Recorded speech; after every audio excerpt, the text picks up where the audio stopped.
নয়াদিল্লির অন্যতম প্রধান পর্যটন কেন্দ্র দর্শনার্থীদের জন্য বন্ধ ছিল। 11 নভেম্বর থেকে শুরু হওয়া বন্ধের মেয়াদ আরও বাড়ানো হয়েছে। কাছাকাছি একটি গাড়ি বিস্ফোরণে 13 জন নিহত এবং 20 জনেরও বেশি আহত হওয়ার পর এই বন্ধের মেয়াদ আরও বাড়ানো হয়েছে। বিস্ফোরণটি খুবই দুঃখজনক। কিছু লোক বলছিল যে এখানে মাংসের টুকরো ছিঁড়ে ফেলা হয়েছে। এটা শুনতে অদ্ভুত। আমরা খুবই হতাশ। সরকারের যত তাড়াতাড়ি সম্ভব এই বিষয়ে ব্যবস্থা নেওয়া উচিত। ফুটেজে দেখা যাচ্ছে লালকেল্লার ব্যারিকেডের পাশে দাঙ্গা পুলিশ দাঁড়িয়ে আছে।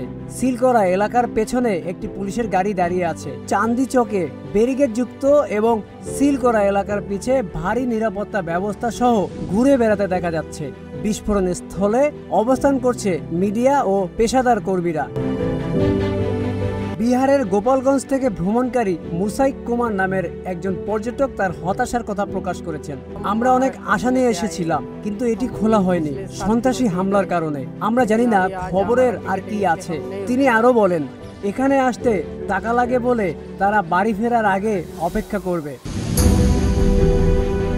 চান্দিচক গেটের আশেপাশে প্রতিদিনের কার্যকলাপ যা দেশীয় ও আন্তর্জাতিক পর্যটকদের আকর্ষণ ছিল, সোমবারের বিস্ফোরণের পর থেকে তা দ্রুত হ্রাস পেয়েছে, যার ফলে ব্যবসা বাণিজ্য ব্যাপকভাবে ক্ষতিগ্রস্ত হয়েছে। গণমাধ্যমের খবর অনুসারে লালকেল্লার কাছে লালকিলা মেট্রো স্টেশনের নিরাপত্তার জন্য অনির্দিষ্টকালের জন্য বন্ধ রাখা হয়েছে এবং তদন্ত অব্যাহত থাকায় লালকেল্লা বন্ধের সময়সীমা বাড়ানো হয়েছে। এ সপ্তাহের শুরুতে পুলিশ বলেছে তারা এটিকে সন্ত্রাসী ঘটনা হিসেবে বিবেচনা করছে।